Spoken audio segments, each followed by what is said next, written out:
As eleições de 2022 nunca vão acabar. Fala aí, galera do Ranking, beleza? Foi com essa frase que o filósofo Luiz Felipe Pondé começou o artigo dessa semana. Acho que tem bastante a ver com o momento atual. Vamos comentar um pouco aqui do cenário político, como é que ficou a governabilidade de um futuro governo Lula e o que pode se esperar para o Brasil. Em primeiro lugar, essa foi a eleição mais apertada desde a redemocratização do Brasil, falando aí mais de 40 anos, com uma diferença de apenas 1 e poucos % de diferença de votos entre Lula e Bolsonaro. Antes dessa, você tinha a menor diferença entre Dilma e Aécio, que foi praticamente o dobro da diferença que teve agora. Então, uma eleição muito apertada, muito disputada, como todo mundo sabe, e que vai dar margem a muito questionamento. Só para ter uma comparação, o Lula 1 e Lula 2, quando foram eleitos, as duas vezes foi com 61% dos votos válidos, e agora não deu nem 51%, quer dizer, aquela margenzinha raspando. E o segundo ponto é que já está tendo muita denúncia de fraude, muito questionamento. Vai ser uma eleição, assim como nos Estados Unidos, com a saída do Donald Trump, que perdeu a reeleição, agora com Jair Bolsonaro saindo após um mandato. É a primeira vez que um presidente do Brasil não consegue ser reeleito, vai sair com uma forte cheiro, aí, com uma forte argumentação por parte do público bolsonarista de que a eleição foi manipulada, foi fraudada, com acusações aí em cima do TSE, de ter segurado campanhas bolsonaristas, especialmente no Nordeste, de ter censurado perfis bolsonaristas, como por exemplo Luciano Hang, com mais de 12 milhões de seguidores nas redes sociais. Todo esse período eleitoral ele ficou silenciado nas redes sociais. Vai ser uma eleição com gosto amargo, em que você vai ter 50% dos brasileiros comemorando e 50% dos brasileiros com ódio, com raiva e prontos para uma revanche. É um cenário muito ruim para uma democracia. Outro ponto muito importante que fica a decisão: para que lado será que o governo Lula vai? De um lado, ele poderia ir para um caminho mais moderado, de centro-esquerda, digamos assim, um estilo mais centro-esquerda europeia, conciliando interesses, etc.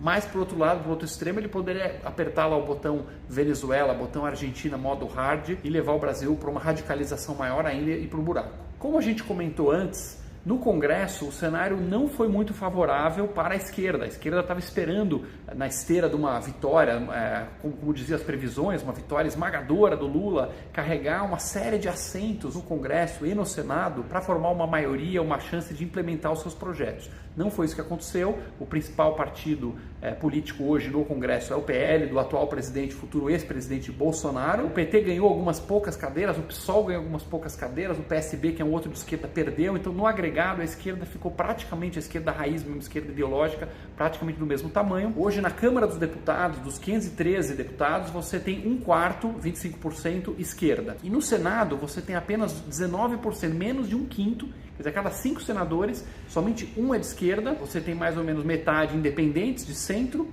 e cerca de 1/3 de direita no Senado. Assim como na Câmara, você tem aí 25% esquerda, cerca de 40% centro e uns 35%, 1/3 de direita. Quer dizer, a direita tem mais cadeiras hoje do que a esquerda no Congresso Nacional. Lembrando que no Brasil a Constituição Federal ela é muito amarrada, muito extensa, então qualquer coisa relativamente importante que você quiser aprovar no Brasil, você precisa fazer uma PEC.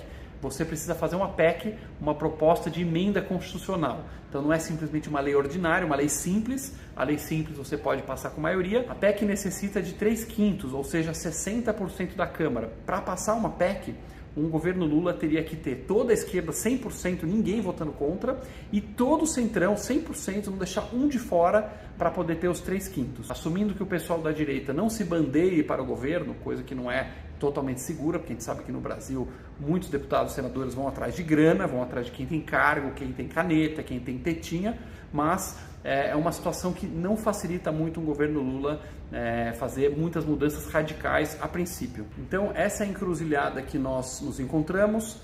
Perguntas: como é que será a passagem de poder de Bolsonaro para Lula? Será que será tranquila, pacífica? Será que vai ser tumultuada? Já temos a greve aí dos caminhoneiros acontecendo, não sabemos qual vai ser a duração e o impacto na economia. Segundo ponto: quem será o ministério de Lula? Será que ele vai para qual caminho? Será que ele vai ser mais centro-esquerda moderado, com uma política mais pragmática, mantendo as reformas anteriores?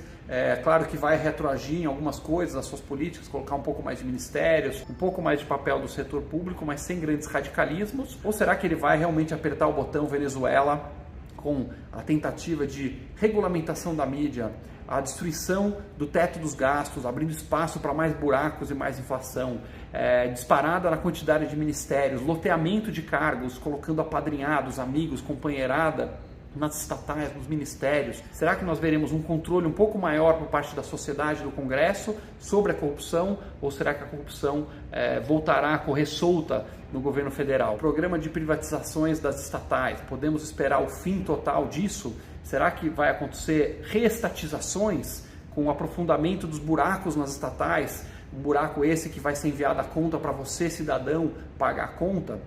Ainda são muitas dúvidas, só nos resta agora torcer para que o governo federal tenha um pouco mais de pragmatismo, coloque profissionais de centro, profissionais que acalmem o setor produtivo, o setor que investe no Brasil e evite as políticas populistas desastrosas que a gente vê inicialmente a lenta destruição dos vizinhos, que depois foi ficando cada vez mais rápida, com desemprego, com inflação, com fome e com opressão política. Na data de hoje nós vimos as cenas do grande abraço carinhoso entre o presidente da Argentina, Alberto Fernandes, e o presidente eleito Luiz Inácio Lula da Silva. Lembrando que a Argentina é um país em que a inflação já chega aos 100% e que as pessoas estão revirando o lixo em busca de comida. Então esperamos que a relação entre os dois fique somente no abraço e não se estenda para as desastrosas políticas econômicas. Em qualquer um desses cenários, o ranking dos políticos estará lá em Brasília, de olho, circulando pelo Congresso Nacional, pressionando e ajudando para a aprovação das boas reformas. Então não importa o governo, o que tiver de coisa boa, nós vamos apoiar para o bem do Brasil, para o bem de evoluir. Pode ser governo Lula,